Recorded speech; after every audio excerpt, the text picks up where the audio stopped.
So let's take our driving verse from Romans 16. We're just done reading the book of Romans, so let's take our driving verse from Romans 16, verse 17. Romans chapter 16, verse 17. So you find Paul in the Romans church say, "Now I urge you, brethren, note those who cause divisions and offenses, contrary to the doctrine which you learned, and avoid them." One, we are to note them. Two, we are to avoid them. He said they cause divisions and offenses contrary to the doctrine. So they are bringing teachings or divisions and offenses contrary to what the people have been taught. Just like you find Sister Afumi saying to us, which are fusing disunity. Same dimension. You communicate to get people together. You also communicate to scatter. That's how powerful words are.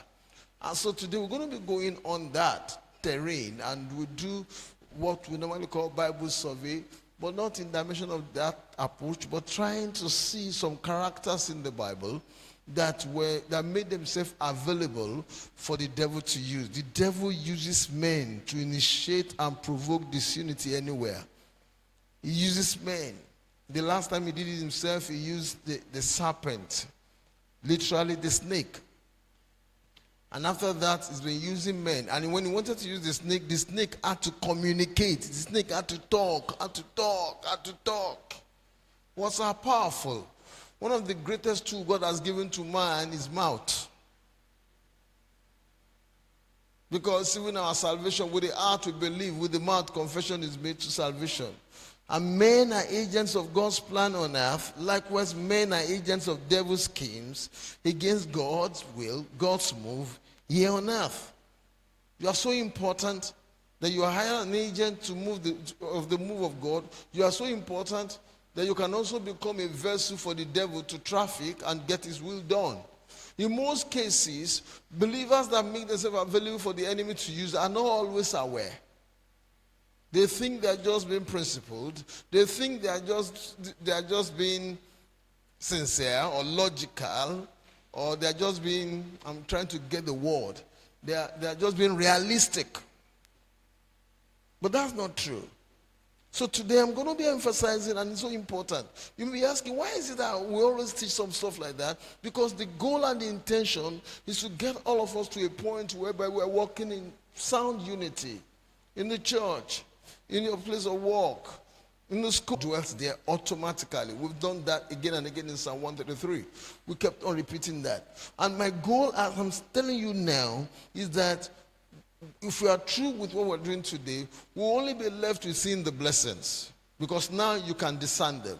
We've learned a lot in the past. We spent some time on Sunday talking about the prayer dimension of it. We've spent about talking about the power of united prayers. Heavily. Some of my friends who watch online mentioned it to me, even all the way from New Zealand. Said they followed the service today and they were quoting. Pastor Charles posted some of his notes to me. And that really humbled me. You know why it humbled me? Because some of you, okay, you said it on Monday, so I didn't know. So it's so important, very, very important. So let's start. On these agents of disunity, they are individuals, like I said. They are individuals, they create divisions. Now we call them agents because they are individuals. They create divisions, they create strife, they create factions, rebellion among God's people. God's people, God's community people, in the church, in our homes. You just need somebody to just tell you, give you one strange suggestion. That seed is done. You just need somebody to say something contrary. You just need somebody to encourage your intention to do something crazy. You just need somebody to tell you should not agree. And that's all. You just need somebody to give you counsel contrary to the will of God for the seed of disunity to thrive. Are you hearing me now? If you're doing something wrong and everybody's telling you are wrong, they are helping to kill the seed. But once you can get somebody that says you go ahead with it, the seed is sown, is growing. So what we want to do today is teaching the Bible from the reverse. Instead of me teaching agents of unity, I'm teaching agents of disunity. So that you can discern them so that you can resist them and so that you will not be one of them. Oh, did you hear me well? It's a thing to discern. It's a thing to resist. It's another thing for you not to be, for you to reject it inside you, that this seed will not grow through you. Because the integrity of every community is in the level of unity you find there. Did you hear me well? That's how important. In the New Testament, it is fraternizing. Acts chapter 2, Acts chapter 4, they fraternize. They call them brethren. The rich give to the poor receive from the stuff. They were doing everything in communal stuff. And it happens through pride. I'm doing this stuff. It comes through pride. It comes through false teachings, through jealousy, through selfish ambition, through carelessness with words, loose words, abusive words.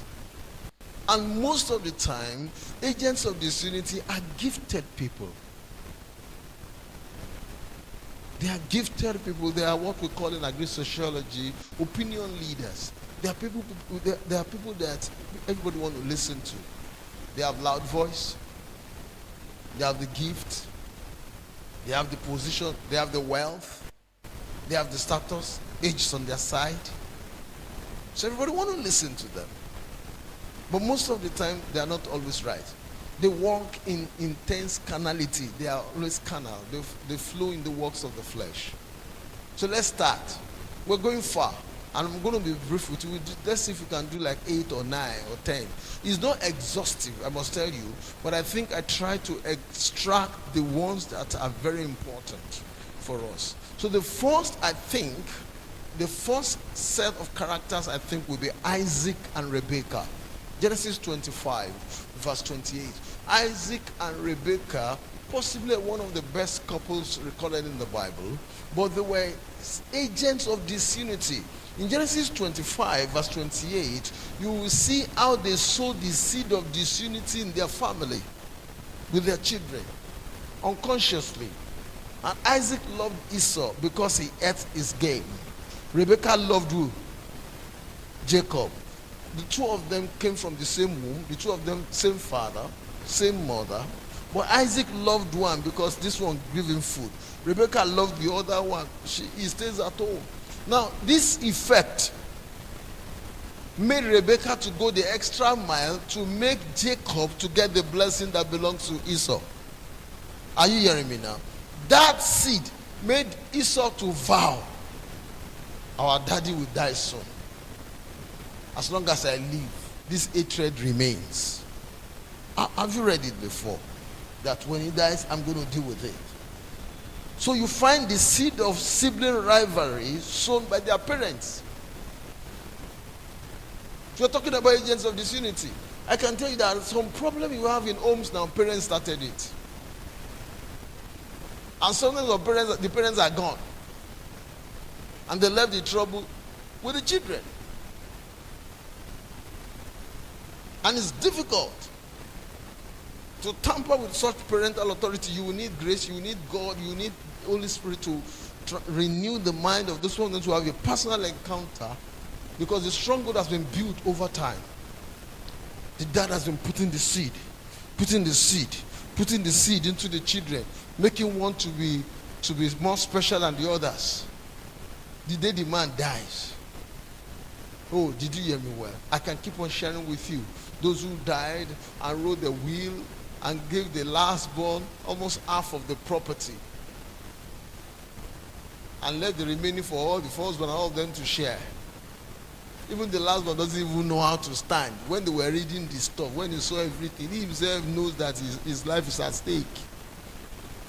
The man is dead. The lawyer is reading the will. The boy is not aware of what the dad has written down there. And the lawyer is meant to execute what has been written down. So you can see the trouble. And the boy is a believer. So after reading, God's wisdom rested on him. He said, yes, this is what they have given. But you are the eldest. Pick any of these things that daddy gave. Pick one. The brother looked at him and said, should they have given it to you now? Should they have given it to you? They have given it to you. You know that language. That's the language of trouble has started. So one of the uncles said, the boy said you should pick. That we are putting the will aside. So the brother picked the best of all the building. Oh, did you hear me well? Pick the best. The second one also picked. They left the smallest for the youngest. Oh, did you hear me well? And he took it. But he's intelligent. Their father who didn't give those ones, no, they are crazy. Within 2 years, this one sold his own, this one sold his own. Oh, did you hear me well? But at that time, there's unity already. The one that sold is still calling the junior one now. Bro, do you have something for me? At that level, the unity is there. Now imagine if that boy is not spirit-filled and he lacks wisdom of Solomon. You just say, as far as I'm concerned, this is what the daddy has given to me. I don't know. You find your feet. The trouble will remain forever. That is if they don't try to kill him. So siblings rivalry, I speak to parents here, I speak to everybody here. Beware of siblings rivalry. How do you deal with siblings rivalry? Parents should avoid favoritism. And children should walk in love, embrace and discover their identity and purpose. Very importantly is the role of prayer. I'm staying too long on this and we're going very far. Now if you read Genesis 33, can you get Genesis 33 from verse 3? By the time they were to meet, Jacob had prayed tire on chapter 32. Prayed, Lord, my brother is coming. I don't have what it takes to meet him. He prayed to the level that God, he encountered God. His name was changed from Jacob to Israel. When they met, look at it. He crossed over before them, bowed himself on the ground 7 times until he came near to his brother. He was bowing. Well done, sir. He was bowing. This was a man who just fought with an angel. He was bowing like a weak person. He was bowing. He was bowing. Look at verse 4. Genesis 33 verse 4. But Esau ran to meet him, embraced him, fell on his neck, kissed him, and they wept. The prayer and the humility of Jacob dissolve all the long-lasting anger and fight. I tell people there is no trouble that cannot be quenched. There is no trouble that is impossible. It is impossible because your heart is resisting the word of God. I'm telling you, wisdom is here. And I wish I have the whole time to give you some practical illustration like the other one on how, but let's see how far we go. Number 2 will be Mrs. Potiphar. Genesis 39. From verse 16 to 20, you find Mrs. Potiphar giving false accusation concerning Joseph. So she kept his garment with her until his master came home. We are running Bible study, so let's go through the Bible. Then she spoke to him with words like this, saying, the Hebrew servant whom you brought to us came in to me to mock me. Look at the accusation. So it happened, as I lifted my voice, cried out, he left his garment with me and fled outside. Verse 19. So it was when his master heard the words which the wife spoke to him, saying, your servant did this to me, and after this manner, his anger was aroused. Verse 20, the last verse for now. Joseph's master took him and put him in prison. Let's stop there. So you will see accusation. In Revelation chapter 12, verse 10, Satan was called the accuser of brethren. I hope you are making your notes. You see accusation. And you must learn to resist accusation with righteousness. You must learn to resist accusation with your prayers. You must learn to resist accusation with you being sound spiritually and not addressing issue carnally. Accusation will come. They will call you who you are not. They will give false accusation. They will lie against you. They will say what you didn't say. They will report you where you don't know. I have faced it. If you have not faced it because you are still young. Oh, did you hear me well? you will face it on your journey to stand up, to up. There are people that will say things so that they do not recommend you, that will speak against so that you will not get to the next level. But you must be wise enough. Now, each of those things is to split, to bring disunity. And people will be hearing and be wondering, did you do this? Did this thing happen? And that's why we're trying to make it very, very practical for us to understand. Number 3, which is very, very critical, is Dathan, Koran, and Abiram. Number 16. It's quite long, but let's extract 1 or 2 verses there. Let's read number 16, verse 2. Dathan, Koram, and Abiram, these 3 people rebelled against Moses. They rebelled against established spiritual authority. Let's read number 16, verse 2. Number 16, verse 2. And let's start from number 16, verse 2, then we'll do verse 12 to 14. Dathan, Koram, and Abiram. We are talking about agents of disunity. They have loud voices. They are gifted. They are opinion leaders. People follow them. They are crowd pullers. They have wealth. They have affluence. They have the beauty. They have resources. They are what people will want. They can gather people together. Sometimes age is on their side. Oh, are you hearing me now? The way of those people. When they lack humility, they lack long suffering, they lack selflessness. When they think about themselves. Now, when there's an established authority, when there's an instruction given, no matter your zeal, stay on that authority. To drift against the authority, you are initiating seed of disunity. And you see, for me as a pastor, maybe it's called my pastoral grace. I will do everything possible to be the losing one to sustain unity. Oh, did you hear me well? I will do everything to be the losing one. If my losing will bring the unity, let it be. So, number 16, verse 2, Bible says these guys rose up against Moses. There are 3 of them. I'm shortening. If you want to read the whole of number 16, you will enjoy it. They rose up against Moses with some of the children of Israel, 250 leaders of the congregation, representatives of the congregation, men and women. Now go to verse 12 to save time. They said to Moses, are you the only one? Is God speaking to you alone? They started bragging.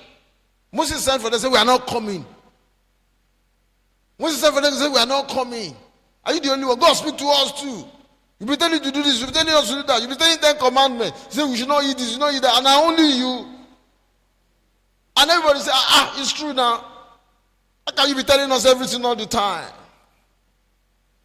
And Moses said something. So Moses sent to call Dathan, Abiram, and they said, we will not come. Oh, did you hear it? And the 250 people also said, since this guy said, I want to know why we are not coming. Look at verse 13. Number 16, 13. Can we use your screen?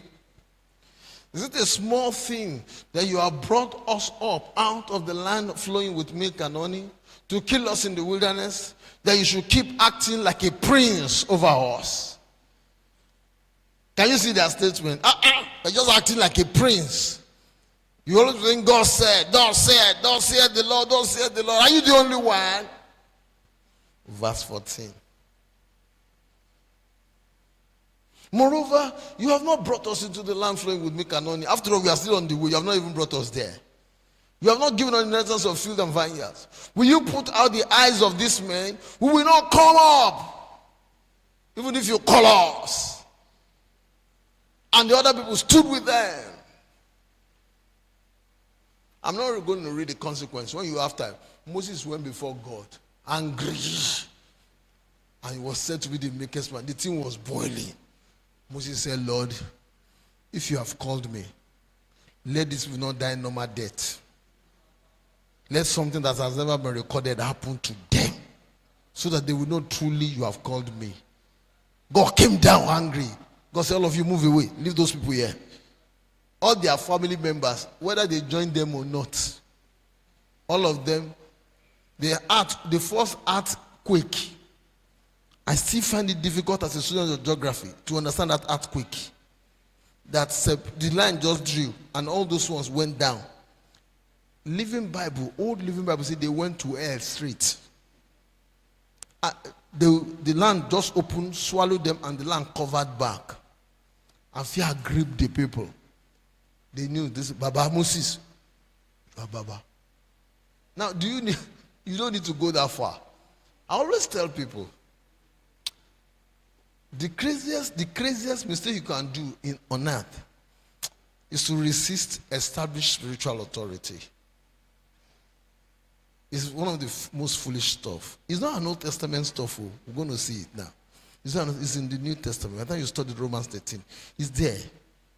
You will see it in Hebrews 13 too. It's the craziest stuff. Let your pastor, your man of God, bless you from his heart, even if he's not blessing with his mouth. Oh, did you hear me well? Even if you have done something wrong and he's not cursing you, let his heart not be against you. I don't want to say too much on that, so that we'll not be emphasizing and exalting men unnecessarily and be raising unnecessary status that led people to be seen men of God as idol they are worshiping. That's not what we're talking about. That's an unnecessary extreme. That's what has brought witchcraft to the church. And you see somebody wants to come and meet a man of God, he's kneeling from afar, and he's kneeling, and he's kneeling, and he's kneeling from afar. That's not what we're talking about. That's nonsense. That's not what we're talking about. We're addressing unity and disunity. We are saying that when there's an instruction given, stay with the instruction. If you don't understand the instruction, ask questions. If the instruction is impossible for you to achieve, go, pray, let God help you. Let's continue. Now, always align. It's very important you align and submit to establish considered authority. Let's read Romans 13:1 and 2. Now, I'm asking you to read Romans 13:1 and 2 because it is risky and dangerous for you to follow multitude to do evil. Romans 13:1 says, let every soul be subject to governing authorities. There is no authority except from God. And the authorities, that exist are appointed by God. Civil authority, parental authority, spiritual authority, or the church authority, or governmental authority, whichever level, we are expected to stay under the authority. Down to paying of tax, keeping security, traffic light, obeying government rules. When they say there's sanitation, you obey. All authorities, not just church. Verse 2. When you have time, you can read down. But my emphasis is this issue about addressing these agents. This is what we find in those Dathan, Korah, and Abiram. Therefore, whoever resists the authority, resists the ordinance of God. So those guys, they were not rebelling against Moses. They were rebelling against who? They were rebelling against God. And you're going to see it as you go ahead. And those who resist will bring judgment on themselves. This is structure, is there. So those who resist, they bring judgment on themselves. And it's important that we understand it very. Let's go to number 4. Let's talk about Aaron and Miriam, or Miriam and Aaron, whichever way you want to put it. Numbers chapter 12. We're talking about agents, so we'll be addressing the characters in a very, very simple form. It's a very simple teaching you can do yourself. I'm just trying to do like a survey. There's a pattern in theology called Bible survey, and you extract the key stuff in each books, the emphasis from the Old Testament to the New Testament, from Genesis to Revelation, and see how you apply them to your day-to-day living, and see how you know them very well. But here we're talking about Miriam and Aaron. In Numbers 12, verse 1 and 2, the Bible says Miriam and Aaron spoke against Moses because of the Ethiopian woman whom he had married, for he had married an Ethiopian woman. Now, what Moses did was wrong. Number 1, you married outside the covenant family. Oh, did you hear me well? They have 12 tribes. They came from the tribe of Levi. And he didn't pick at all. And there's been an established rule that you don't marry outside the covenant. And Moses was the leader, the president. Oh, did you hear me well? You now choose to marry an African. When you say the word Ethiopian, it's talking about African. They were like the first, possibly one of the oldest nation in the world, one of the oldest. Some people still believe that Eden is in Ethiopia. And there's a limit to which you can really argue the arrangement in archaeology. But that's not where we're going today. Now, you married the Ethiopian stuff, which was contrary to the will of God. You see where communication comes in. Miriam and Aaron were Moses' blood brothers. Are you hearing me now? You see where communication comes in? They can call him. You can have a family meeting on it. It was Miriam who saved Moses from death. Oh, you know the story. She was the one who carried the basket. She was the one who later went to call Jochebed, the mother of Moses, when Pharaoh. She was the one who did all those stuff. So she knew Moses Alpha Omega. She must have done nappy for Moses. Oh, are you hearing me now? Now, your junior brother, who has now become your spiritual leader, is doing something contrary. You can have a family meeting. We can talk. And you are still respecting him and letting him know this thing is going to affect the whole camp. But look at verse 2. Numbers 12, verse 2.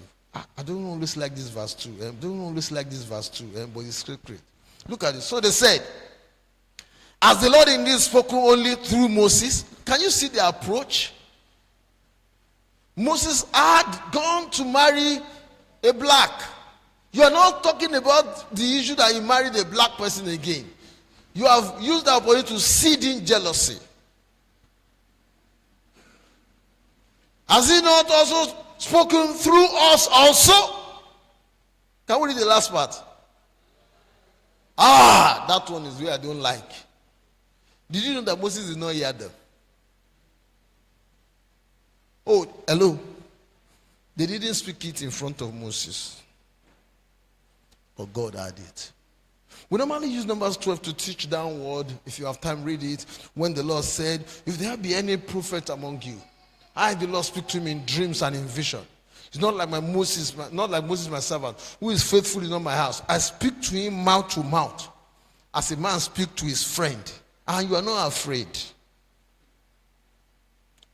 What they did costed Israel 7 days on the journey. Miriam became leprous. Aaron was excused because of his priestly office. Somebody will have to go into offer. Are you hearing me now? Of course, you know that he still died. This penalty was deferred. Are we together? But he was excused because of the garment of the priest that will have to still go into offer. As at that time, which we have in a better covenant, better priesthood now. So that's not too much of our emphasis. But God had it. Moses did not hear. And I tell you one thing, the things you speak behind people that create disunity, God is hearing. You know, it's the same yesterday, today, and forever. God is hearing. And that's why you must, one of the things, like we prayed, Fumi led us to pray, one of the greatest things you must do is how to tame your mouth, not to speak what is not meant to be said. This mouth can be a source of blessing. This mouth can also put you in trouble. You do hear me well? There are things you will say, I say, why did I say it? But foolish one will say, I've said it. No, I've said it. No. It's risky. What Moses did was wrong in marrying stuff. But there's a better approach to address the issue when your spiritual leader is wrong. Then you are closer to any servant of God or any leader in any group, makes you a potential agent to bring disunity in the camp. Don't worry. All right, so avoid unnecessary familiarity with your leader. Avoid it. That you are so close. You share the blood. You share everything together. He grew up before you. You know everything. Still try to keep the gap and reverence. It will help you to sustain a heart of unity with such person. Very, very important. Very, very important. And God is watching to see how humble you are when it comes to that. Now, what Miriam did delayed